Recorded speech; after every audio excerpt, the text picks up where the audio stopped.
Simulan natin ang bawat umaga sa panalangin. Pasasalamat,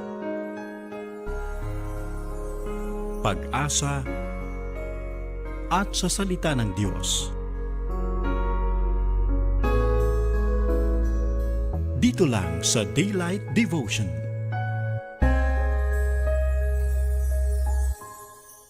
Blessed morning sa ating mga ka-daylight. Ako po si Pastor June Rodriguez ng Hope for the World Church and Missions. Start your day right mga kapatid. Simulan ito sa panalangin, pasasalamat, pag-asa at siyempre sa salita ng Diyos. Dito lang sa Daylight Devotion. Araw-araw po ito tuwing alas 8 ng umaga sa Light TV channel at sa ating Facebook Live sa Light TV God's Channel of Blessings Facebook page. Mapapakinggan din po tayo sa DWZB 91.1 FM sa Palawan at sa DZJB 1458 Radyo Calabarzon. Tayo po ngayon ay mag-aral ng salita ng Diyos. Basahin po natin ang aklat ng Mga Gawa, Kabanatang 2, talatang 36. Ang wika po ng salita ng Diyos ay ganito: Kaya dapat malaman ng buong Israel na itong si Jesus na ipinako ninyo sa krus ay siyang ginawa ng Diyos na Panginoon at Kristo. Dito po sa NIV Bible, ganito po ang pagkakasabi: Let all the house of Israel therefore know for certain that God has made him both Lord and Christ. This is Jesus whom you crucified. Ang nais ko pong ibahagi sa oras na ito mga kapatid ay ang mga katotohanan patungkol po sa Lordship ni Jesus Christ. Ang salitang Lord, mga kapatid, ay bihira po natin naririnig, lalo na po dito sa bansang Pilipinas. Ang salitang Lord, siguro naririnig lang po natin ito kapag meron po tayong mga naririnig sa balita na mga nahuling mga gambling lord o kaya mga drug lords. Bihira po natin naririnig ang mga salitang ito. At minsan, naririnig lang po natin ito kapag tayo po'y dumadalo sa mga simbahan at sa mga religious gathering. Pero mga kapatid, ang salitang Lord po ay maraming ibig sabihin. Sa Bible po, ang ibig sabihin po ng Lord, ito po ay Panginoon in Tagalog. Ito po ay master or boss. Ginagamit po ito sa unang panahon, sa panahon ni Jesus. Ibig sabihin, ina-address po ito sa mga taong mas mataas ang posisyon or isang employer o merong authority over that person. Ang tawag po nila doon, Lord. At kung pag-aaralan po natin ang salita ng Diyos, ang salitang Lord ay binigyan po ng emphasis sa salita po ng Diyos, lalo na po sa New Testament. Kung bibilangin po natin ang salitang Lord sa New Testament, makikita po natin na higit pa sa 600 times ginamit ang salitang Lord. Samantalang ang salitang Savior, ginamit lang po ng more than 20 times. Ibig sabihin, ang emphasis po ng Biblia kay Jesus ay higit pa po sa pagiging Savior. Ang emphasis po ng Biblia kay Jesus ay pagiging Panginoon o pagiging Lord ng ating buhay. Ang sabi po ng salita ng Diyos dito po sa Romans chapter 10 verse 9. If you confess with your mouth that Jesus is Lord and believe in your heart that God raised him from the dead, you will be saved. Ibig sabihin mga kapatid, ang ating kaligtasan po ay may kinalaman sa ating pagtanggap sa Diyos o sa ating Panginoong Yesus bilang Panginoon at tagapagligtas ng ating buhay. Kapag sinabi pong Lord, isa pong ibig sabihin nito ay may-ari ng ating buhay, owner. O kaya another meaning nito ay namamahala o sumasakop.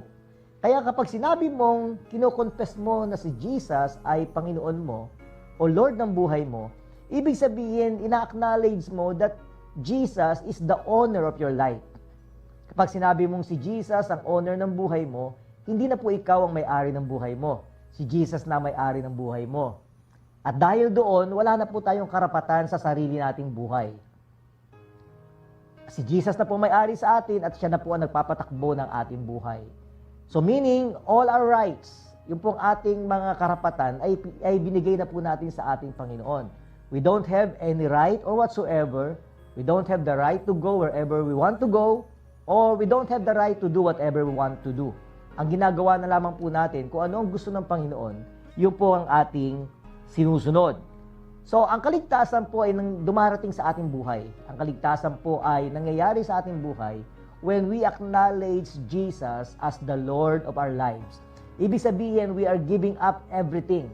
We are giving Him our loyalty and our obedience. Yun po ang ibig sabihin po ng pagiging Panginoon ng Panginoong Hesus sa ating buhay. At kapag si Jesus po ay tinanggap natin sa ating buhay bilang Panginoon ng lahat ng areas ng buhay natin, ibig sabihin, siya po ang Panginoon ng ating emosyon, siya ang Panginoon ng ating spiritual na buhay, siya ang Panginoon ng ating pamilya, maging ng ating trabaho, ng ating negosyo, at sa lahat ng area ng buhay natin, siya na po ang Panginoon. If Jesus is not the Lord of all, Jesus is not the Lord at all. Ibig sabihin, ang ni-require ni Lord sa atin ay talagang kompletong Panginoon sa ating buhay. Siya po ang tagapagligtas at siya na po ang nagmamay-ari ng ating buhay. Ang pangalawang katotohanan na nais ko pong ibahagi sa inyo sa oras na ito, kapag sinabi po nating Lordship, it demands obedience. Ang Panginoon po, kapag sinabi mong Panginoon, si Jesus ang ating Panginoon, sinabi mo, Panginoong Jesus, ikaw na ang aking Panginoon, ikaw na ang aking tagapagligtas, ibig sabihin mga kapatid, you acknowledge God that God is the authority over your life. Ibig sabihin, susunod ka sa Kanya sa lahat ng Kanyang pinag-uutos. Ang sabi nga ng Bible in Luke chapter 6, verse 46, ganito po, "Why do you call me Lord, Lord, and not do what I tell you?" Ang sabi ni Jesus sa kanyang mga disciples, bakit mo ako tinatawag? Bakit niyo ako tinatawag na Panginoon, Panginoon, pero hindi niyo naman tinutupad ang lahat ng aking mga iniuutos? Actually, meron pong warning sa salita po ng Panginoon pagdating po ng Judgment Day. Ang wika ng Matthew chapter 7, verse 21, "Not everyone who says to me, Lord, Lord, will enter the kingdom of heaven, but the one who does the will of my Father who is in heaven." Ibig sabihin, mga kapatid ko, mga ka-daylight, ito po isang warning ng Panginoon sa atin, na hindi po lahat ng tumatawag sa Kanya, Panginoon, Panginoon, or Lord, Lord, ay papasok sa Kanyang kaharian. Yun lamang pong tumutupad, gumagawa sa Kanyang mga sinasabi, tinutupad ang salita ng Diyos, at sumusunod sa Kanyang mga palatuntunan. Kaya pagka sinabi pong Lordship, it demands or it requires obedience from us. Gusto po ng Panginoon na tayo maging masunurin sa Kanya. Anyway, siya po ang Panginoon natin, siya po ang may-ari ng ating buhay. Wala na po tayong right or anuman pong karapatan sa ating mga sarili. Another thing that I want to share with you right now is that when you say Lord or Lordship, ibig sabihin po, we are accepting Jesus in our hearts. Yung pong Lordship ay nagsisimula po yan sa ating puso. It starts from our heart. When we submit our lives to Jesus, we are opening our hearts to Him. And we accept Him as the Lord in our hearts. Sabi po rito, Lordship is a matter of the heart. Meaning, it is not just an outside practice or religious ritual. Ito po ay isang internal submission of our heart. At kapag ito po ay totoo, at talagang galing sa puso natin, eventually po, ito po yung magmamanifest sa ating outward obedience. Ang sabi po ng Bible sa kasunod na verse, sa Romans chapter 10, verse 10, ganito po ang sabi ng salita ng Diyos. "For with the heart a person believes, and so is justified. And with the mouth he confesses and confirms his salvation." Ibig sabihin, mga kapatid, mula po sa puso, ang tao ay sumasampalataya. Hindi lamang po sa nguso, kundi sa puso. Ang ating pananampalataya ay galing po sa kalooban po natin. Buong puso po natin binibigay sa Panginoon ang ating buhay. Ganon din po ang sinabi ni Pedro sa 1 Peter chapter 3 verse 15. Ang sabi po rito, "In your hearts, honor Christ the Lord as holy." In our hearts, let us honor the Lord as our holy God. So we acknowledge Him as our Lord, not only in our outward way of life, but more than that, in our hearts. Na-acknowledge natin si Jesus bilang Panginoon ng ating buhay. And I would like to tell you mga kapatid that Lordship is a continuous walk ng ating buhay. Hindi lamang po tayo nagsimula nung tinanggap natin ang Panginoon bilang tagapagligtas, nung tayo po'y tinawag ng ating pastor at lumapit tayo sa harapan. Sumunod tayo sa panalangin at sinabi natin, Jesus, ikaw na aking Panginoon. Hindi lamang po doon natatapos ang ating desisyon na sumunod sa Kanya. Ang ating pong pagsunod sa Kanya bilang Panginoon o Lord ng ating buhay, it is a continuous decision of our lives from day to day of our lives. Ibig sabihin, araw-araw ng buhay po natin, decision na po nating sumunod sa Kanya. Ito na po yung ating lifestyle. Hindi na po yung lifestyle ng mundo ang ating ginagawa, kundi yung lifestyle po ng ating Panginoon, ng paraan ng salita ng Diyos. Ang sabi po sa Colossians chapter 2 verse 6 ay ganito po. Therefore, as you receive Jesus Christ, the Lord, walk in Him. Ang sabi po sa Tagalog, para po mas maunawaan natin, sa Colossians o Colosas, kabanatang 2, talatang 6, may ganito po.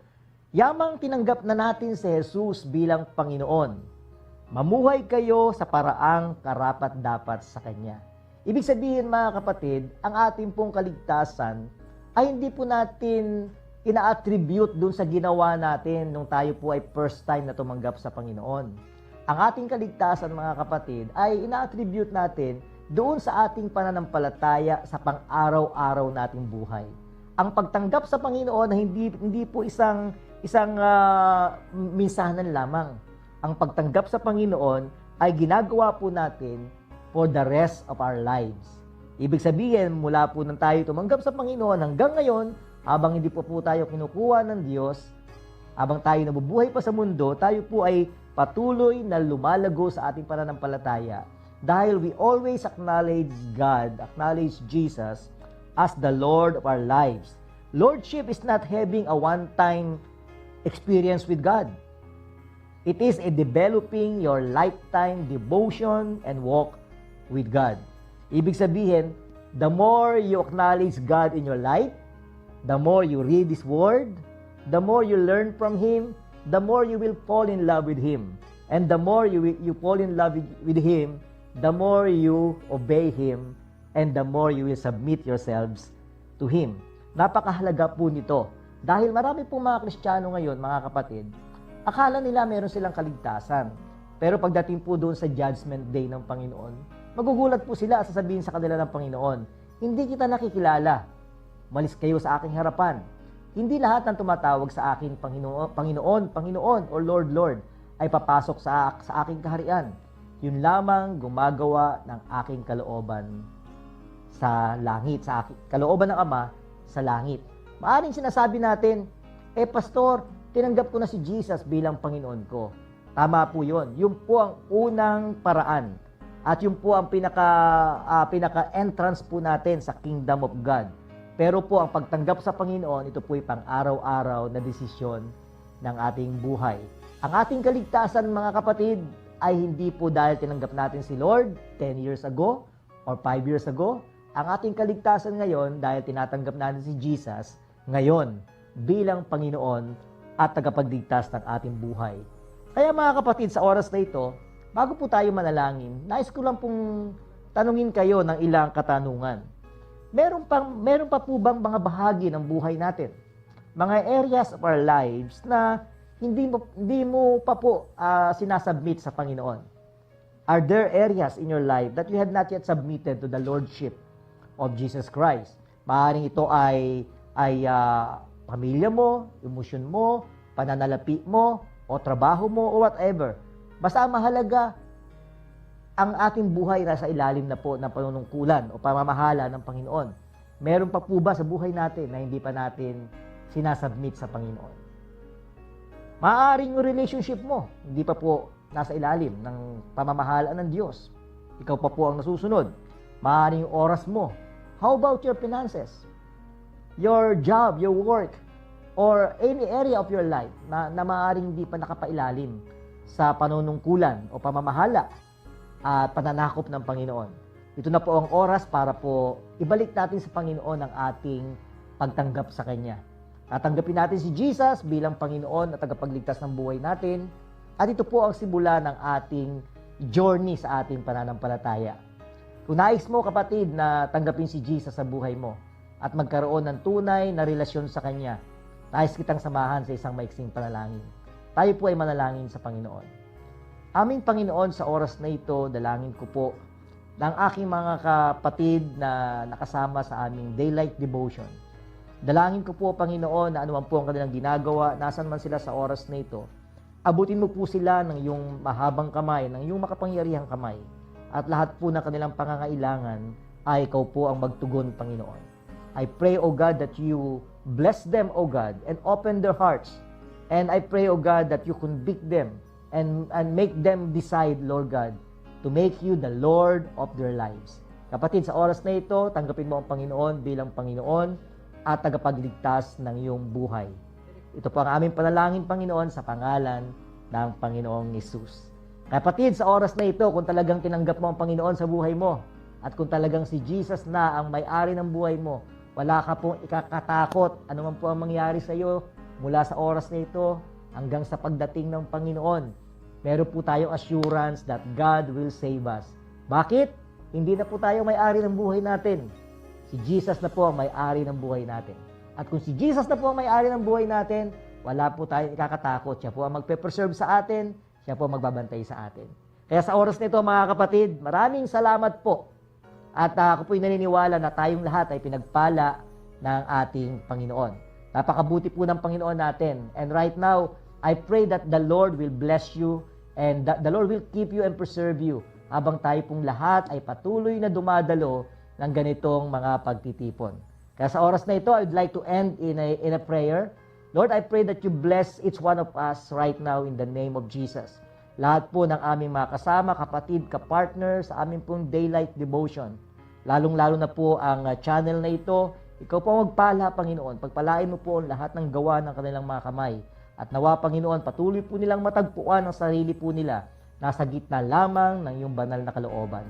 Tinataas ka po namin sa lugar na ito, sa gawain na ito, at alam po namin, Panginoon, kapag tinaas namin ng iyong pangalan, lahat ng mga tao ay dadalin mo sa iyong paanan. Salamat po, ito po ang aming dalangin sa pangalan ni Jesus. Amen and amen. Mga kapatid, muli, ako po si Pastor June Rodriguez ng Hope for the World Church and Missions. Patuloy po nating subaybayan ang programang Daylight Devotion. Pagpapalain po kayo ng Panginoon. God bless you more, mga kapatid.